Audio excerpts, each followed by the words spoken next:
नमस्कार दोस्तों, एक बार फिर से स्वागत है आप सभी का मेरे YouTube चैनल पर। मेरी आज की कहानी का शीर्षक है बुद्धिमान केकड़ा। एक समय की बात है कि एक तालाब के किनारे एक सारस पक्षी रहा करता था। तालाब में बहुत सारी मछलियाँ थीं। सारस प्रतिदिन भरपेट मछलियाँ खाता था। ऐसे कई साल बीत गए। सारस बूढ़ा हो गया। अब वह आसानी से मछलियाँ नहीं पकड़ सकता था। जो एक आध मछली उसके हाथ लगती, उससे उसकी भूख नहीं मिटती थी। कभी कभी वह एक भी मछली नहीं पकड़ पाता था।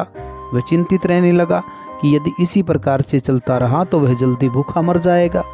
उसने एक उपाय सोचा। वह तालाब के किनारे उदास सा मुंह लटका करके खड़ा हो गया। मछलियां उसके पास से गुजर जाती, लेकिन वह उन्हें पकड़ता नहीं था। तालाब की मछलियां, मेंढक और केकड़े सारे सोचने लगे कि सारस को क्या हुआ है और वह इतना दुखी क्यों दिख रहा है। तब एक बड़ा सा केकड़ा उसके पास आकर के पूछता है, कहो काका, आज गुमसुम क्यों बैठे हो? मछली वछली नहीं पकड़ोगे? सारस ने कहा, क्या करूं भतीजे, बात ही कुछ ऐसी है। मैंने जीवन भर इस तालाब की मछलियां खाई हैं। अब समय बदल रहा है। यह सोच करके दुख होता है कि अब जल्दी ही सारी की सारी मछलियां मर जाएंगी और मैं भी बिना भोजन के भूखा मर जाऊंगा। केकड़े ने पूछा, क्यों काका, मछलियां क्यों मर जाएंगी? तब सारस ने कहा, मैंने लोगों को कहते हुए सुना है कि वे इस तालाब को मिट्टी से भर देंगे और उस पर खेती करेंगे। अगर उन्होंने ऐसा किया तो एक भी मछली जिंदा नहीं बचेगी। जब मछलियों, केकड़ों और मेंढकों ने सारस की बात को सुना तो वे सब डर गए।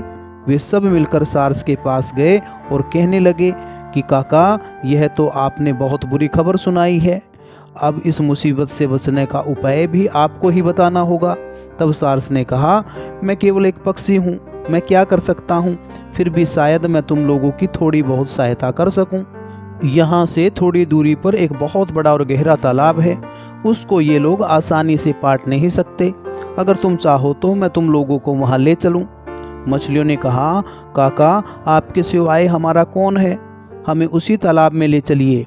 सारस ने कहा, तुम सबको एक साथ ले जाना तो कठिन होगा, लेकिन मैं पूरा प्रयास करूंगा। मछलियों में झगड़ा होने लगा। हर एक मछली चाहती थी कि सबसे पहले वह जाए। सारस ने कहा, तुम सब धीरज रखो, मैं दो चार को ही अपनी चोंच में लेकर के उड़ सकता हूँ। तुम झगड़ा मत करो, मैं बारी बारी से सबको वहीं पहुँचा दूंगा। लेकिन अब मैं बूढ़ा हो गया हूँ, जल्दी थक जाता हूँ।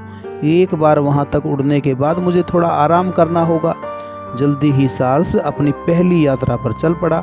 वह कुछ मछलियों को चोंच में दबा करके उड़ा, पर किसी दूसरे तालाब में ले जाने की बजाय वह उन्हें एक चट्टान पर ले गया। वहां उन मछलियों को मार मार करके चट कर गया। उसके बाद वह फिर वापस तालाब में पहुंचा। कुछ मछलियों को चोंच में फिर से दबाया और उड़ चला। भर पेट मछलियाँ खा करके सारस को नींद आ गई और वह सो गया। जब वह सो करके उठा, उसको फिर भूख लग गई। वह तालाब पर पहुंचा और कुछ और मछलियों को ले आया। उनको भी वह उसी चट्टान पर ले गया और मार करके खा गया। इस तरह जब उसको भूख लगती तो कुछ मछलियों को दूसरे तालाब में पहुंचाने के बहाने वो उनको मार करके खा जाता था। अब तालाब में बहुत कम मछलियां बची थी। उनमें एक केकड़ा भी था। उसने भी सारस से कहा, मेरी भी जान बचाइए काका, मुझको भी यहाँ से ले चलिए। सारस ने तब मन ही मन सोचा, चलो एक दिन केकड़े का ही भोजन किया जाए, मुंह का स्वाद भी बदलेगा। फिर वह बोला, हाँ दोस्त, मैं यहाँ तुम्हारी सहायता करने के लिए ही तो खड़ा हूँ। चलो मैं तुम्हें दूसरे तालाब में ले चलता हूँ। वह केकड़े को लेकर के उड़ा।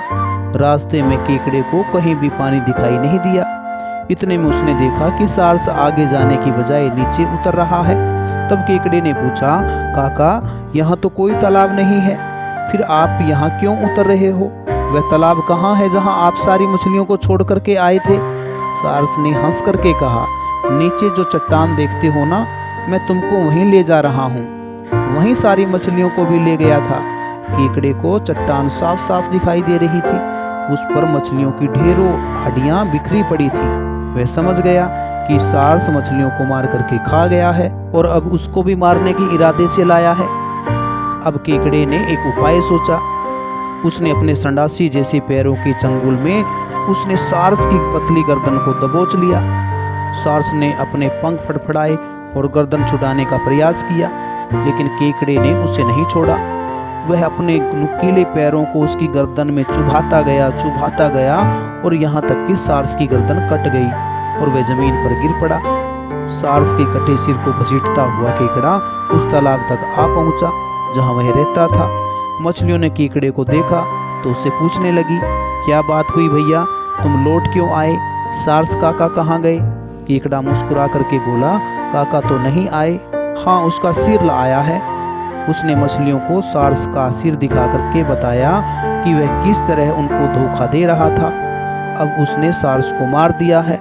धोखेबाज सार्स से छुटकारा पाकर के सभी मछलियां बड़ी खुश हुई और केकड़े का बहुत धन्यवाद किया। तो प्यारे बच्चों, इस कहानी से हमें शिक्षा मिलती है कि हमें विश्वास में लेकर के किसी को धोखा नहीं देना चाहिए। उम्मीद करता हूँ कि आपको मेरी ये कहानी अच्छी लगी होगी। अगर आपको मेरी ये कहानी अच्छी लगी हो तो इस कहानी को लाइक करना, शेयर करना और मेरे चैनल को सब्सक्राइब करना। Thank you.